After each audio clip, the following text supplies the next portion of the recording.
That had to be one of the worst WWE drafts I've ever seen.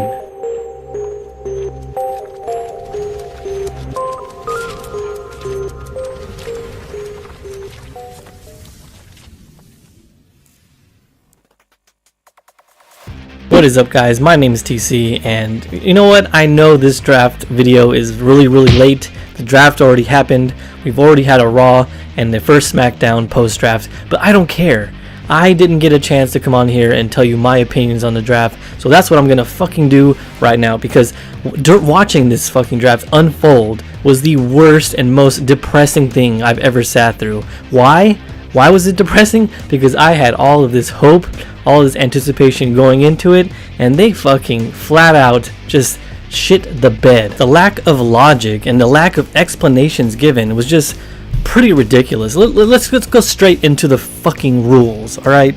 The draft said that Raw gets the overall first pick. Why? Why does fucking Raw get the first pick? Is it because they're the flagship show? They didn't explain shit. All they said, oh, it's just by default, Raw, you have the first pick. Okay, fuck me then. Let's go ahead and go into the next set of rules here.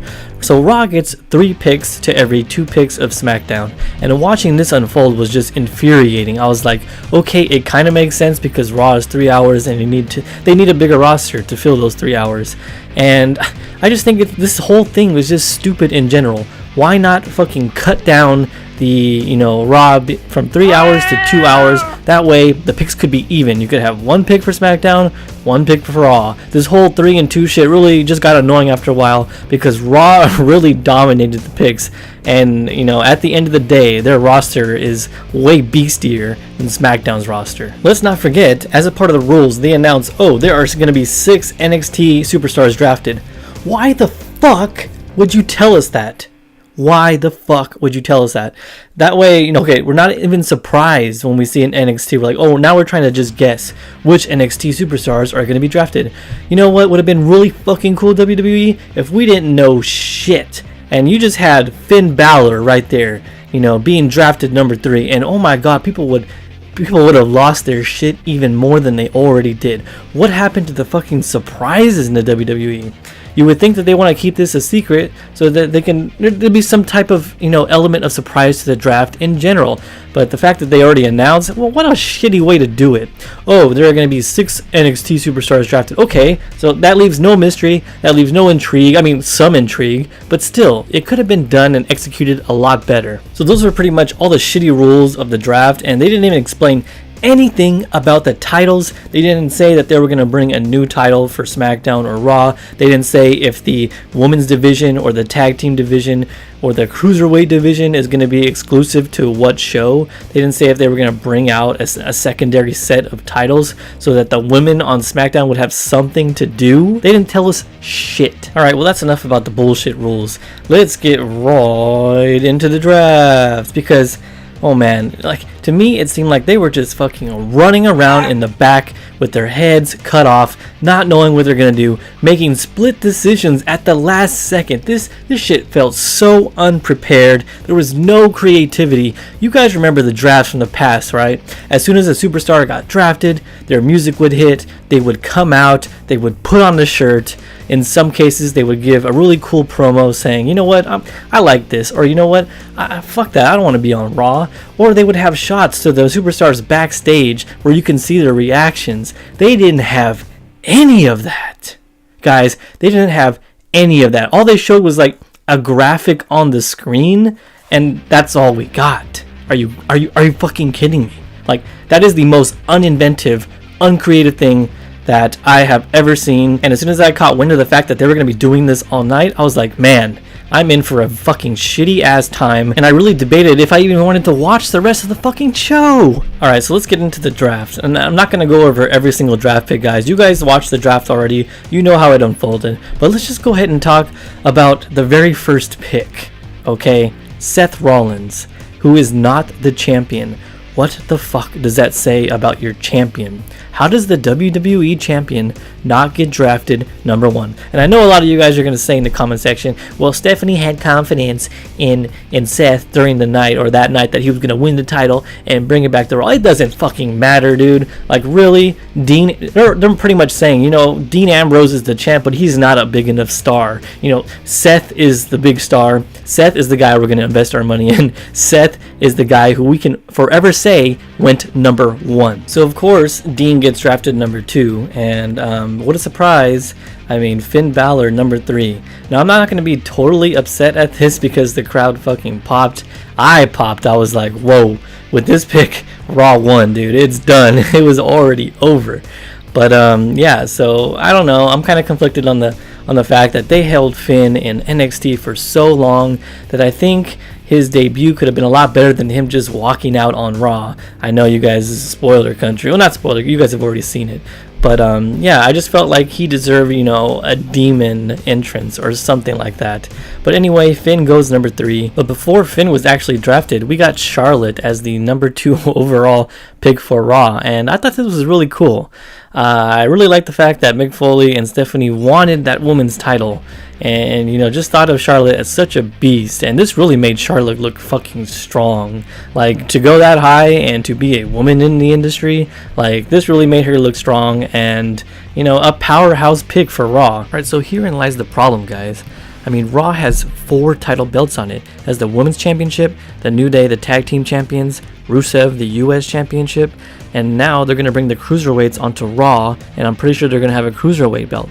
SmackDown has what? The WWE Championship and the Intercontinental Championship. That's 4-2. What the fuck is that? What is SmackDown going to do? What are the women fighting for on SmackDown? What are the tag teams there? Just to give us filler matches? Or does it make any sense? And now they're going to introduce the WWE Universal Championship to Raw, which means that Raw's going to have 5 belts to 2 for SmackDown. Does that make any sense to you guys at all? What are they going to do? They haven't told us shit. Charlotte, even herself, I think she said in an interview or on Twitter, she doesn't know what the fuck is going on. She doesn't know if she's going to be hopping on both shows. It doesn't make any sense. And they haven't explained anything to us. And, you know, just left us all out in the dark. Let's not even talk about Kevin Owens and Sami Zayn. Like, really? For the I know you guys love it, and I love it too. I love Sami Zayn versus Kevin Owens. But they've been feuding a little too often now, and we've seen their matches a little too often that separating them would have made a ton of sense. One should have went to SmackDown, and one should have stayed on Raw. And if I were to make the choice, it would probably be Kevin Owens staying on Raw and Sami Zayn on SmackDown. That way, you separate these guys. You give them time to develop feuds with other people. You give them time to, you know, grow their character. And then one day in the future, whether you have an interpromotional brand, you know, match between the two, or, you know, the draft ends and the brand split ends and you combine and they go at each other again, a new fresh start. The fact that they're both on Raw is ridiculous. It doesn't give us any time. I mean, why end their feud? Why is this the final time that they're gonna meet at Battleground? I mean, you might as well just keep fucking going because they're gonna be on the same show. They're gonna have to coexist with each other on the same fucking show. Now, going back to the whole draft, really, like, the whole show I wanted it to be just draft picks and storylines and maybe like a very important match or a couple matches that actually meant something. They made us sit through filler matches this whole show. They did some draft picks. Oh, here's 1, 2, 3, 4 or whatever. And then, oh, here's a filler match with fucking Zack Ryder. And I don't even know who were in the match. I wasn't even paying attention. We had to sit through all this filler bullshit. And then they would give us some more picks. And then we sat through some more filler bullshit, and then we got some more picks. That format sucks. All right, it sucks. And the whole thing should have been like draft picks, and had the wrestlers come out, put on a shirt, have some storyline stuff.